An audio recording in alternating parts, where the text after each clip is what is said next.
வணக்கம்.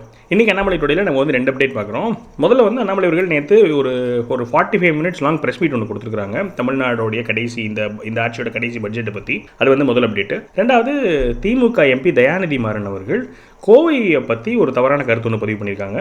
அந்த video கிளிப்பிங்கை paste பண்ணிவிட்டு அதோடைய கண்டனம் தெரிவிச்சிருக்காங்க. இது வந்து 2வது அப்டேட். இந்த 2 தான் இன்றைக்கி அண்ணாமலை டுடேயில் பார்க்க போகிறோம். நான் உங்கள் மணியன் கோபி, நீங்கள் பார்த்துட்டு இருக்கிறது பாசிட்டிவ் பாலிடிக்ஸ். ஸோ முதல்ல அண்ணாமலை அவர்கள் வந்து இந்த பட்ஜெட்டை பற்றி சொன்ன அந்த கருத்துக்கள் சொல்லிடுறேன். அவங்க என்ன சொல்கிறாங்கன்னு சொன்னால், இப்போ தமிழ்நாடு வந்து கடன் ஜாஸ்தி வாங்கிட்டே போயிட்டு இருக்கோம். இப்போ ஆஸ் ஆன் டேட் கடன் வந்து 9,29,000 கோடி கடன் இருக்குது. ஆனால் பட்ஜெட் என்ன சொல்கிறாங்கன்னா, அடுத்த ஒரு வருஷத்தில் நம்மளுக்கு இன்னொரு 1,30,000 கோடி கடன் தேவைப்படும் அப்படின்னு சொல்லி ப்ரொஜெக்ட் பண்ணுறாங்க. அப்போ கிட்டத்தட்ட 10,60,000 கோடி கடன் போயிடும்.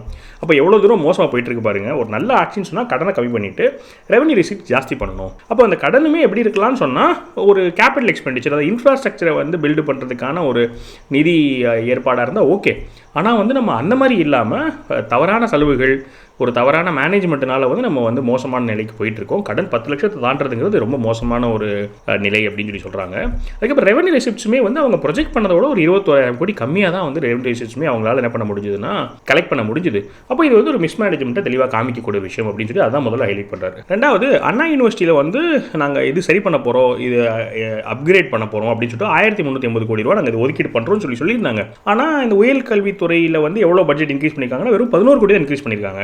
அப்போ இது என்ன அப்படின்னு சொல்லிட்டு அவங்க விளக்கம் கொடுக்கணும். ஏன்னா ஒரு பக்கம் வாக்குறுதிகள் கொடுக்குறது, இந்த மாதிரி பண்ண போகிறோம் அந்த மாதிரி பண்ண போகிறோம்னு சொல்கிறது, ஆனால் இன்னொரு பக்கம் பட்ஜெட்டில் அதோட ரெஃப்ளெக்ஷன் கரெக்டான தெளிவான ரெஃப்ளெக்ஷன் இல்லை. அப்போ அதோட விளக்கம் கொடுக்கணும் அப்படின்னு சொல்லி சொல்கிறாங்க. மூணாவது என்ன சொல்கிறாங்கன்னு சொன்னால், டெம்பிள் மேனேஜ்மெண்ட் இருக்காங்க இல்லையா, அவங்க வந்து நாங்கள் 8,100 கோடி ரூபா செலவு பண்ணியிருக்கோம் கோயில்களுக்காகன்னு சொல்லி சொல்கிறாங்க. ஆனால் நம்ம ரெக்கார்ட்ஸில் எடுத்து பார்த்தா 81 கோடி தான் செலவாயிருக்குது. அப்போ எப்படி 8,800 கோடி எப்படி சொல்கிறாங்க? அப்போ அதுக்கு வந்து என்ன பண்ணணும்னா, அந்த துறையிலேருந்து ஒரு டீட்டெயில்டான ஒரு வெள்ளை அறிக்கை கொடுக்கணும். அப்போ தான் மக்களுக்கு தெரியும் நீங்கள் என்ன தான் செலவு பண்ணீங்க, எப்படி தான் பண்ணீங்கன்னு சொல்லிட்டு அப்படின்னு சொல்லி சொல்கிறார்.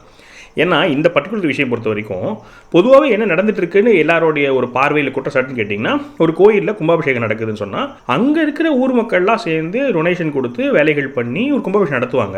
இவங்க என்ன பண்ணிடுறாங்கன்னு சொன்னால், நாங்கள் தான் இந்த கும்பாபிஷேகம் நடத்தணும் அப்படின்னு சொல்லிட்டு அந்த கணக்கு எழுதிடுறாங்கிற மாதிரியான ஒரு குற்றச்சாட்டு எல்லா பக்கமும் இருக்குது. அப்போ அதை மீன் பண்ணி தான் என்ன சொல்கிறாங்கன்னு சொன்னால், நீங்கள் 8,100 கோடின்னு சொல்கிறீங்கன்னா அப்போ என்னன்னு சொல்லி தெளிவாக சொல்லணும் அப்படின்னு சொல்லி விளக்கம் கேட்குறாங்க. அதுக்கப்புறமா கல்வித்துறையை பொறுத்த வரைக்கும் 12ஆம் வகுப்பு முடிச்சுட்டு மாணவர்கள் வந்து மேற்படிப்புக்கு போகிற கிராஸ் என்ரோல்மெண்ட் ரேஷியோ, எவ்வளோ மக்கள் வந்து 12ஆம் கிளாஸ் முடிச்சு அடுத்தது போகிறாங்கன்றது வந்து 49% இருந்தது. இந்த வாட்டி பார்த்தோன்னு சொன்னால் அது 47% குறைஞ்சிருக்குது. 2% குறைஞ்சிருக்குது.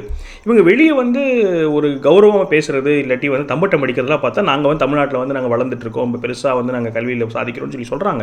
ஆனால் ஆக்சுவலாக பார்த்தோன்னு சொன்னால் 2% குறைஞ்சிருக்குது. அப்போ இதுக்கு பொறுப்பு எடுக்கணும், இதுக்கு விளக்கம் கொடுக்கணும். அப்போ இதெல்லாம் வந்து தெளிவாக காமிக்குது நம்மளுக்கு எந்த அளவுக்கு மோசமாக போயிட்டு இருக்கோன்றதை காமிக்குது அப்படிங்கிறது. அதுக்கப்புறம் 100 நாள் வேலை வாய்ப்பு திட்டம், ஜி அப்படின்னு இப்போ நம்ம புதுசாக பேர் வச்சிருக்கிறோம் இல்லையா, அந்த திட்டத்தில் வந்து 100 நாள் வேலையை வந்து 125 நாள் வேலையாக சென்ட்ரல் கவர்மெண்ட் வந்து இப்போ அதை இன்க்ரீஸ் பண்ணியிருக்காங்க. அதில் 40% யாரை தான் கொடுக்கணும்னு சொன்னால் ஸ்டேட் கவர்மெண்ட்டோட கான்ட்ரிபியூஷன் 40%. இப்போ பட்ஜெட்டில் பார்த்தோன்னு சொன்னால் அதோடைய நிதி ஒதுக்கீடு குறைஞ்சிருக்குது. இவங்க வெளியே என்ன சொல்கிறாங்க, இந்த மாதிரி சென்ட்ரல் கவர்மெண்ட் வந்து 100 நாள் வேலை திட்டத்தில் வந்து இது பண்ணுறாங்க, பேரை மாற்றுறாங்க, காந்தி அது இதுன்னு என்னென்னோ பேசுகிறாங்க இல்லையா.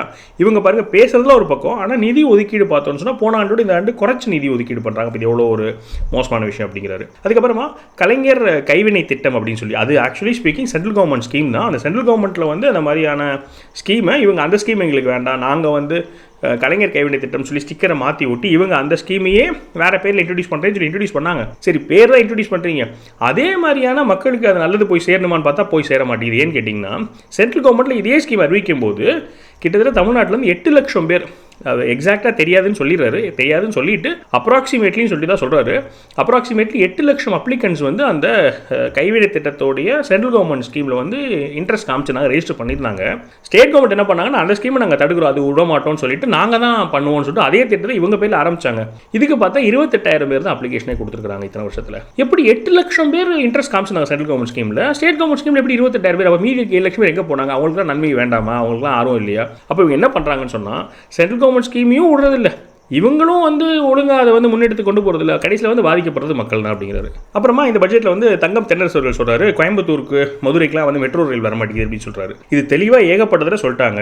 அதாவது டிபிஆர் அப்படின்னு சொல்லப்படுற அந்த டிபிஆர் ரிப்போர்ட்டை நீங்கள் தப்பாக ஃபைல் பண்ணியிருக்கீங்க, அதை அப்டேட் பண்ணி ஒழுங்காக ஃபைல் பண்ணுங்கன்னு சிலவங்க கேட்டுட்டாங்க. இப்போ கிட்டத்தட்ட 4.5 மாதம் ஆச்சு, இன்னும் நீங்கள் வந்து அந்த அப்டேட்டட் டிபிஆர் வந்து ஃபைல் பண்ணிங்களா பண்ணலையானே தெரியல. நீங்கள் இந்த மாதிரி டிலே ஆகுதுலாம் சொல்லும் போது நீங்கள் சேர்த்து என்ன சொல்லணும்னு சொன்னால், நான் இந்த மாதிரி அவங்க கேட்ட அப்டேட்டட் டிபிஆரை இந்த அன்னைக்கு ஃபைல் பண்ணிட்டேன், இவ்வளோ நாள் ஆச்சுன்னா நீங்கள் தெளிவாக டேட்டாவோட சொல்லணும். நீங்கள் டேட்டா டிபிஆரை ஃபைல் பண்ணிட்டீங்களான்னு தெரியல. இந்த மாதிரி நீங்கள் உங்கள் பக்கம் நிறைய தவறுகளை வச்சுட்டு எப்போ பார்த்தாலும் நீங்கள் வந்து சென்ட்ரல் கவர்மெண்ட் மேலேயே பள்ளி போட்டுகிட்டே இருக்கிறது எந்த விதத்தில் நியாயம் அப்படின்னு கேட்குறது. அப்புறம் அக்ரி பட்ஜெட் பன்னீர்செல்வம் அவர்கள் பண்ண பட்ஜெட் பற்றி ஒரு கேள்வி எழுப்புறாங்க. அப்போ அவர் சொல்கிறாரு, இவங்க என்ன பண்ணுறாங்கன்னு சொன்னால் மொத்த ஓவரால் அக்ரியோடைய க்ரோத் எடுத்து பேசணும். நான் உங்களுக்கு ஸ்டாட்டிஸ்டிக்ஸ் கொடுக்குறேன். ஓவரால் அக்ரி க்ரோத் பார்த்தோன்னு சொன்னால் இயர் ஆன் இயர் இந்த 5 வருஷத்தில் ஒரு வருஷத்துக்கு 3% தான் க்ரோத்தே இருக்குது. இவங்க என்ன பண்ணுறாங்கன்னு சொன்னால் ஒரு சில ப்ராடக்ட்ஸை மட்டும் பிக் அண்ட் சூஸ் பண்ணிட்டு நிறையா க்ரோத்துங்கிற மாதிரி சொல்லிட்டு இருக்காங்க. அது நியாயம் கிடையாது.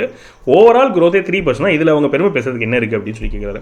அப்புறம் நம்மளுமே வந்து பார்த்தோம், இந்த கொள்முதல் பண்ணாமல் நிறையா விவசாய ப்ரொடியூஸ் வந்து வேஸ்ட் ஆனது, அதெல்லாம் நம்ம கண் முன்னாடி பார்த்தோம். அதாவது அந்த லாரியில் எடுத்துகிட்டு போகிறதுல ஒரு பிரச்சனை இருந்தது, அதில் ஒரு முறைகேடு இருந்தது, கொள்முதல்லையே ஒரு முறைகேடு இருந்தது, அப்புறமா அது ஸ்டோரேஜ் ஃபெசிலிட்டி ஒழுங்கு இல்லாமல் இருந்தது. இந்த மாதிரி நிறைய பார்த்தோம்.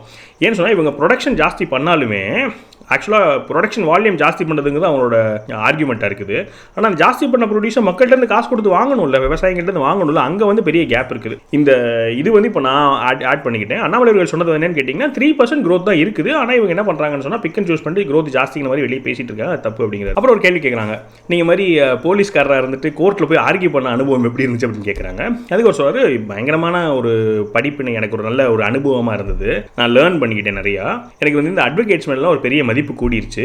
இப்போ நாங்கள் வந்து வெறும் ஸ்டார்ட் தான் பண்ணியிருக்கோம். நான் வந்து அவர் மேலே டிஎம்கே ஃபைல்ஸ் சொல்லும்போது அவர் ப்ளஸ் குடும்பத்தார் சொல்லி தான் நான் சொல்லியிருந்தேன். அதனால் இனிமேல் நிறைய கேள்விகள் இருக்குது. அவரை பற்றியும் கேள்விகள் இருக்குது, அவரோட குழந்தைங்க பற்றி, அவங்க நடத்துகிற நிறுவனங்கள் பற்றி, இந்த மாதிரி ஏகப்பட்ட கேள்விகள் இருக்குது. இப்போ தான் ஸ்டார்ட் பண்ணியிருக்கோங்கிறாரு. நம்ம நேற்று நம்ம அவருக்கு அவங்க வந்து அந்த கிராஸ் எக்ஸாமின் பண்ண வீடியோவில் வந்து நிறையவே கவனம் பண்ணியிருந்தாங்க. இனிமேல் அவர் திரும்ப வந்து கிராஸ் எக்ஸாமின் வரமாட்டார்னு சொல்லியிருந்தீங்க. அந்த மாதிரி தான் தெரியுது போல. ஏன்னா இவர் இப்போ தான் ஸ்டார்ட் பண்ணியிருக்கேன், இனிமேல் தான் ஃபேமிலி பற்றி தான் பேசுவேன்னா அப்போ அங்கேருந்து அவருக்கு ப்ரெஷர் வரும்ல. அதனால் திரும்ப அடுத்த கிராஸ் எக்ஸாமில் வருவாரான்னு நம்மளுக்கு தெரியலன்னு வச்சுக்கோங்களேன். நிறைய பேர் டிஃபமேஷன் கேஸ் போட்டு அப்படியே ஓடிடுவாங்க. இது எப்படி வரப்போகுது நம்ம பார்ப்போம் பொறுத்து இருந்து. அதுக்கப்புறமா அந்த கோடை காலத்துக்காகன்னு சொல்லிட்டு ஃபண்டு ரிலீஸ் பண்ணியிருக்காங்க இல்லையா, அதை பற்றின்னு ஒரு கேள்வி கேட்குறாங்க. அப்போ அவர் சொல்கிறாரு, எல்லா ஸ்டேட்ஸ்லையுமே வந்து என்ன பண்ணுறாங்கன்னு சொன்னால் மக்களுக்கு வந்து இந்த மாதிரி பணம் கொடுக்குறதுலாம் இருக்குது. ஆனால் நீங்கள் இதை வந்து ரெகுலராக பண்ணணும், எலெக்ஷன் டயத்தில் மட்டும் பண்ணக்கூடாது. எல்லா கோடை காலத்துக்கும் நீங்கள் கொடுக்குறதுன்னு ஒரு அறிவிப்பு கொடுங்க, அது வேறு. ஆனால் எலெக்ஷன் வரும்போது மட்டும் தான் கோடைக்காலம் இருக்கா, மற்ற நாளில் மற்ற வருஷம்லாம் கோடைக்காலமே கிடையாது. அப்போ அதுதான் தப்பு.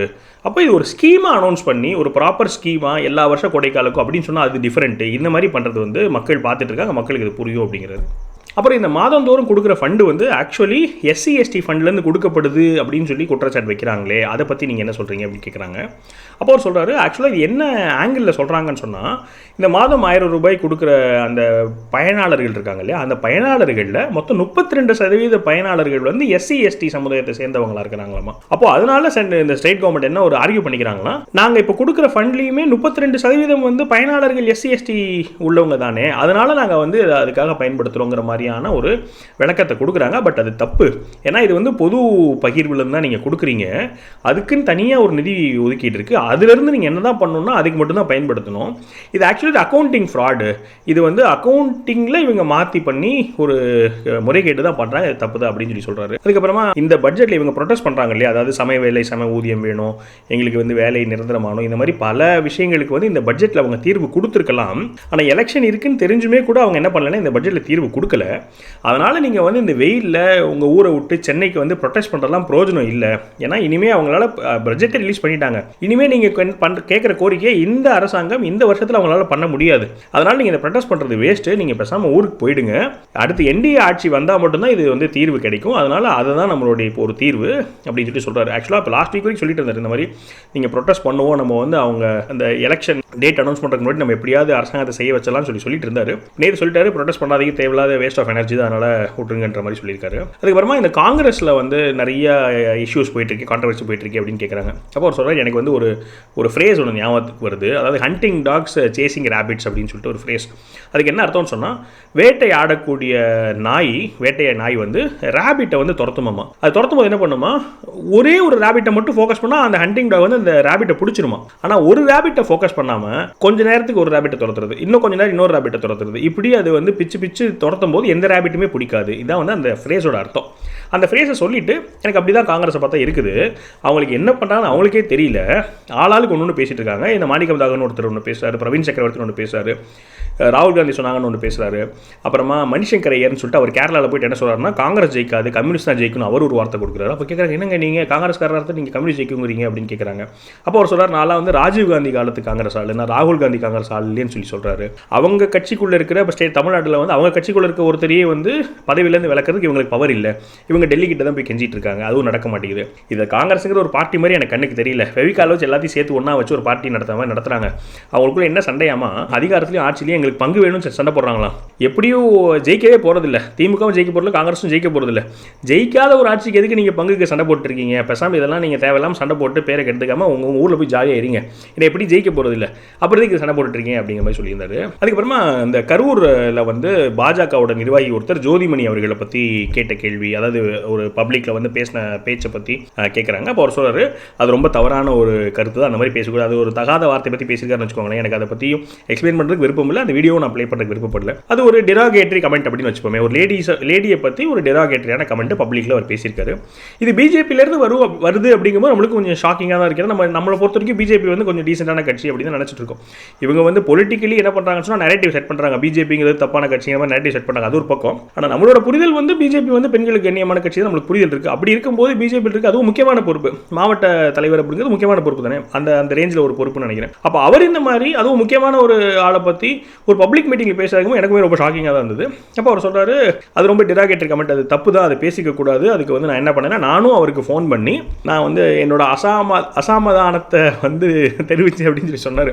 அது சமாதானத்துக்கு ஆப்போசிட் அசாமதானம்னு நினைக்கிறேன், அதுதான் அவர் சொல்கிறார். அப்படி ஏன் அந்த வார்த்தையை பயன்படுத்தினார் எனக்கு தெரியல. ஒருவேளை கண்டனம் அப்படின்னு நம்ம சொல்லிட்டோம்னா இதை ஒரு சாக்கா வச்சு அண்ணாமலை வந்து பிஜேபி நிர்வாகியை கண்டிச்சிருக்கிறாரு, அப்போ அண்ணாமலைக்கும் பிஜேபிக்கு சண்டை, இந்த மாதிரி ஒரு நியூஸை கிளப்பிடுவாங்களோன்றதுக்காக அவர் என்ன பண்ணியிருக்கலாம்னு நினைக்கிறேன்னு சொன்னால் அந்த வார்த்தையை தவிர்த்துட்டு அசாமதானம்னு சொல்லி 2-3 அசாமதானம் சொன்னேன். எனக்கே ஃபஸ்ட் டைம் நான் இப்போ கேள்விப்படுறேன், அதுக்கு முன்னாடி இந்த பயன்பாட்டை நான் கேள்விப்பட்டதில்லை ரெகுலராக. ஸோ நான் வந்து அவருக்கே ஃபோன் பண்ணி என்னோட அசாமதானத்தை தெரிவித்தேன். அதுக்கப்புறமா ஜோதிமணி அவர்களுக்குமே நான் பர்சனலாக கால் பண்ணேன், எனக்கு சங்கடமாக இருந்துச்சு. அப்போ ஃபோன் பண்ணி அவங்ககிட்ட என்னோட வருத்தத்தை தெரிவிக்கலாம்னு சொல்லி கால் பண்ணேன். அவங்க ஃபோன் எடுக்கல. ஆனால் இன்றைக்கி நாளைக்கு அவங்க திருப்பி ஃபோன் பண்ணிடுவாங்கன்னு தான் நான் நினைக்கிறேன். ஸோ அவங்களுக்கும் ஃபோன் பண்ணேன், ஆனால் அவங்க ஃபோன் எடுக்கல. அதனால் நான் வந்து வெளிப்படையாகவே இருக்கிறேன், அது தப்புன்னு சொல்லிட்டேன், அது வந்து வருத்தத்தக்கதுன்னு சொல்லிட்டு அவர்கிட்டையும் ஃபோன் பண்ணி சொல்லிட்டேன், இவங்களுக்கு ஃபோன் பண்ணி பேசிட்டேன், அவ்வளோதான். எல்லாருமே கொஞ்சம் பொறுப்பாக நடந்துக்கணும், முன்ன மாதிரி கிடையாது. இது வந்து எல்லாருக்கிட்டையுமே உடனடியாக போய் ரீச் ஆகுது, எல்லாருக்கும் அது போகுது, மனசு சங்கடப்படுவாங்க. எலெக்ஷன் வந்துருச்சு, அதனால் எல்லாருக்கிட்டையும் மைக் வருது, எல்லாருமே பேச வேண்டியதாக இருக்குது, அதெல்லாம் புரிஞ்சுக்க முடியுது. பட் இருந்தாலும் கொஞ்சம் கேர்ஃபுல்லாக பேசணும் அப்படின்னு சொல்லிட்டு நயினார் நாகேந்திர அவர்கள் பற்றி பேசும்போது அவருமே வந்து கோயம்புத்தூர் என்னோட வீட்டுக்கு வந்திருந்தார், நாங்கள் வீட்டில் வச்சு பேசினோம். அவருமே வந்து வருத்தம் தெரிவிச்சிட்டாரு. அப்போ அவங்க வருத்தம் தெரிவிச்சதுக்கப்புறமா அந்த மேட்டர்லாம் நம்ம முற்றுப்புள்ளி வச்சுறது தான் வந்து முக்கியம். எது முக்கியமானோ அதை பற்றி பேசுவோம், எல்லாருமே இன்னும் கொஞ்சம் கவனமாக பேசணும், கண்ணியமாக பேசணும் அப்படின்னு சொல்லி அந்த 2 கான்ட்ரவர்சிக்கும் பதில் சொல்லிட்டார்.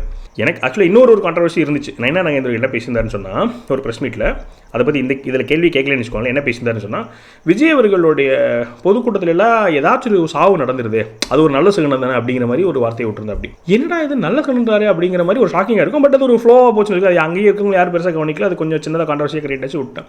ஆனால் எனக்கு இந்த 2-3 விஷயங்கள், இந்த நயினார் நாகேந்திர 2 பேசின விஷயம், த்ரிஷா பற்றி பேசினது, இந்த சகுனம்னு சொல்லி பேசினது, அப்புறமா இந்த கரூருடைய இவர் வந்து ஜோதிமணி அவர்கள் பேசினா பார்க்கும்போது தான் தெரியுது இந்த ப்ரெஸ்ஸை ஹேண்டில் பண்ணுறது எவ்வளோ சென்சிட்டிவ் அப்படின்னு சொல்லிட்டு. அப்போது ஒரு சின்ன ஸ்லிப் ஆஃப் தி டங்கோ இல்லை சின்னதாக ஏதோ ஒன்று வெளிப்பட்டுட்டா அது மிகப்பெரிய கான்ட்ரவர்சி ஆயிடுது, அவங்களோட அரசியலுக்கே ஒரு பின்னடைவு மாதிரி ஆகிற அளவுக்கு ஒரு ரிஸ்க், ஒரு டபுள் எட்ஜ் ஸ்வார்டு மாதிரி, ஒரு நுனியில் நடக்கிற மாதிரி. அதை பார்க்கும்போது தான் தெரியுது அண்ணாமலை அவர்கள் எவ்வளோ ப்ரெஸ் மீட் கொடுக்குறாரு, எவ்வளோ அப்பியரன்ஸ், மீடியா அப்பியரன்ஸ் இருக்குது. அப்போது அவ்வளோ இருந்துக்கிட்டும் வந்து நீங்கள் கேர்ஃபுல்லாக ஹேண்டில் பண்ணணும்னு சொன்னால் அப்போ அந்தளவுக்கு வந்து ஒரு கண்ட்ரோல் வேணும், ஒரு தைரியம் வேணும், ஒரு கிளாரிட்டி வேணும். அப்போ எல்லோரும் என்ன சொல்கிறாங்கன்னா, சும்மா வந்து அவர் பேசுகிறாருன்னு நம்ம வெளிப்படையாக மேலோட்டமாக பார்க்கும்போது அவர் நிறைய பேசுகிறேன்னு நினச்சிட்டு இருக்கோம். இந்த மற்றவங்கலாம் எப்பயாவது 1-2 ப்ரெஸ் கான்ஃபரன்ஸ் பேசும்போது மாட்டிக்கிறத பார்க்கும்போது தான் தெரியுது இது எவ்வளோ ஸ்பெஷல் அப்படின்னு சொல்லிட்டு, எவ்வளோ டிஃபரன்ஸ். அந்த டிஃபரன்ஸ் வந்து எப்போ தெரியுதுன்னு சொல்லி இந்த மாதிரி பிரச்சனை வரும்போது தான் தெரியுது இவர் எவ்வளோ சூப்பராக ஹேண்டில் பண்ணுறாரு அப்படிங்கிறது கம்பேரிட்டிவ் பார்க்கும்போது இன்னும் நல்லா தெரியுது. அது எனக்கு தோணுச்சு, அதை ஷேர் பண்ண நினச்சேன். இதில் தான் அந்த ப்ரெஸ் மீட்டோடைய ஹைலைட்ஸு. அதுக்கப்புறமா தயாநிதி மாறன் அவர்கள் பேசின அந்த சர்ச்சை வீடியோ, அந்த வீடியோ 20 செகண்ட்ஸ் வீடியோ ப்ளே பண்ணிவிட்டு அவர் என்ன சொன்னார் அப்படிங்கிறத சொல்கிறேன். போட்டு அந்த மனப்பான்மையிலே வந்தாங்க. ஆனா அவங்க கோயம்புத்தூர் உண்டு, அவங்க ஊரை எடுக்க மாட்டாங்க, பக்கத்து ஊர் எல்லாத்தையும் வந்து பொல்யூஷன் பேர்ல ஏதாவது நான் தப்பா சொன்ன உடனே எலெக்ஷன் மாத்தி அப்படி என்றால் பொருளாதாரத்திலே கோயம்புத்தூர் தலை தூக்கியது. திமுக கூட்டத்தில் கோவை மக்கள் பக்கத்து ஊரை கெடுப்பவர்கள் என்று அவமரியாதையாக பேசுகிறார் திமுக பாராளுமன்ற உறுப்பினர் திரு தயாநிதி மாறன். அதை கேட்டு சிரித்துக் கொண்டிருக்கிறார் முன்னாள் சாராய அமைச்சர் திரு செந்தில் பாலாஜி. கோயம்புத்தூர் மக்கள் பண்பானவர்கள், மரியாதை மிக்கவர்கள். தமிழகத்தின் அனைத்து மாவட்ட மக்களையும் போல கோயம்புத்தூர் மக்களும் தங்கள் கடின உழைப்பால் தமிழகத்துக்கும் நாட்டிற்கும் தங்கள் பொருளாதார பங்களிப்பை அளித்து வருகின்றனர். திமுகவினர் தவிர மற்ற தமிழக மக்கள் யாருமே தமிழகத்தை சுரண்டி கொடுக்க நினைப்பதில்லை. கோபாலபுர குடும்பத்தை அண்டி பிழைக்கும் தயாநிதி மாறனுக்கே இத்தனை ஆணவம் இருந்தால் தங்கள் கடும் உழைப்பினால் தமிழக பொருளாதாரத்தில் முக்கிய பங்கு வைக்கும் கோயம்புத்தூர் மக்களுக்கு எவ்வளவு சுயமரியாதை இருக்கும். தனது திமிர்த்தனமான பேச்சுக்கு தயாநிதி மாறன் உடனடியாக கோயம்புத்தூர் மக்களிடம் பொது மன்னிப்பு கேட்க வேண்டும். திமுகவினர் இந்த ஆணவத்தால் தான் கோயம்புத்தூர் மாவட்டத்தில் உள்ள 10 தொகுதி மக்களும் திமுகவை புறக்கணித்து வருகிறார்கள். வரும் தேர்தலில் தமிழகம் முழுவதுமே திமுகவுக்கு அதே நிலைதான் ஏற்படும். ஆக்சுவலாக அவர் சொல்றாரு, இந்த மாதிரி எலெக்ஷன் டைம் இது தப்பா புரிஞ்சுக்குவாங்கன்னு சொல்றாரு. அப்போ அவருக்கே தெரியுது தப்பா புரிஞ்சுப்பாங்க இல்லாட்டி தப்பான ஒரு கருத்துங்கிறது தெரியுது. எனக்கு இதுல வந்து என்ன அப்சர்வேஷன் கேட்டீங்கன்னா, இதே டயலாக், அதாவது கோயம்புத்தூர் மக்கள் வந்து அவங்க ஊரை கெடுக்க மாட்டாங்க, சுத்தி இருக்க ஊர்லாம் கெடுப்பாங்க. இந்த டயலாக் வந்து இவரை தவிர வேற யாராவது ஆப்போசிஷனா பிஜேபியில் இருக்க யாராவது ஒருத்தர் பேசினாலும், முக்கியமான தலைவர் வேண்டாம், யாராவது ஒரு கடைநிலை தொண்டன் யாராவது பேசியிருந்தா கூட இது ஒரு மிகப்பெரிய இஷ்யூ ஃபிளார் அப் பண்ணி பிஜேபி தமிழ்நாட்டுக்கு எதிரான கட்சி, பிஜேபி வந்து கோயம்புத்தூருக்கு எதிரான கட்சின்னு சொல்லிட்டு பெருசா நரேட்டிவ் செட் பண்ணி அடிச்சிருவானுங்க. இவர் வந்து ஒரு எம்பி, இவர் வந்து இப்படி பேசியிருக்கிறாரு, அது வீடியோ ரெக்கார்ட் ஆயிடுச்சு, எல்லாம் சுற்றி சிரிச்சிட்டு இருக்காங்க. இதை வந்து எவ்வளோ பெரிய இஷ்யூ ஆக்கணும் ஆக்சுவலி ஸ்பீக்கிங். இவங்க என்ன பிரச்சனைன்னு கேட்டிங்கன்னா, இப்போ நயனா நாகேந்திரன் மேலே ஒரு குற்றச்சாட்டு வருது, இந்த மாதிரிலாம் அவங்க மேலே ஒரு குற்றச்சாட்டு வரும்போது இவங்க ஆப்போசிஷன் பார்ட்டியில் உள்ளவங்க பண்ணுற தப்ப இவங்க மக்கள் மத்தியில் பெருசாக கொண்டு போய் சேர்த்தாதானே வந்து இதெல்லாம் கம்மியாகி அது பெருசாகும். இது பண்ணவே மாட்டானுங்க. அப்புறமா என்ன சொல்கிறது, சரி பிஜேபி பண்ணுறது இல்லை, பிஜேபி பண்ணாமலே ஒரு ட்வீட் போட்டிருக்காரு, இது பெரிய போராட்டமெல்லாம் எடுக்கிறது இல்லை, சரி ஓகேனா பொதுவாகவே தமிழ்நாட்டில் பிஜேபி குட்டி கட்சி சொல்கிறாங்க, சீட்டு கலெக்ஷனுமே கம்மியாக தான் கொடுக்க போகிறாங்கன்னு சொல்கிறாங்க. இப்போ மெயின் பிரதான எதிர்க்கட்சி ஏடிஎம்கே தானே. அப்போ பிரதான எதிர்க்கட்சி ஏடிஎம்கே இது ஒரு மிகப்பெரிய பிரச்சனையை ஆக்கலாம், ஆக்சுவலி நினச்சி ஆக்கலாம். அப்படி ஆக்கிறதுக்கான சந்தர்ப்பம்லாம் நிறைய கிடைச்சிட்டு தான் இருக்குது. ஆனால் கோட்டை விட்டே தான் இருக்கிறாங்க. டிஎம்கே வந்து நல்ல இவங்க சொல்கிற மாதிரி த பெஸ்ட்டு ஆப்போசிஷன் பார்ட்டி வந்து எப்போவுமே டிஎம்கே தான் சொல்லுவாங்க. அவன் ஆளுங்கட்சியாக இருக்கும் போதே பெஸ்ட் எதிர்க்கட்சியாக இருக்கிறான். அப்போ எதிர்க்கட்சியாக இருக்கும்போது எவ்வளோ பெஸ்ட் எதிர்க்கட்சியாக இருப்பாங்க பாருங்களேன். அப்போ இது பார்க்கும்போது என்னென்னா, இது மாதிரி நல்ல நல்ல வாய்ப்பெல்லாம் தவறு விடுறாங்களே அப்படின்னா ஒரு பொலிட்டிக்கல் அப்சர்வராக நம்மளுக்கு தோன்ற ஆதங்கம் தான் வச்சுக்கோங்களேன். ஸோ இதில் தான் வந்து இன்னையோடைய அண்ணாமலை அப்டேட்டு. நீங்கள் உங்களோட கருத்துக்களை எப்பயும் பதிவு பண்ணுங்கள். மேலும் ஒரு பாசிபிள் ஸ்டுடியோவில் சந்திக்கிறேன். வணக்கம்.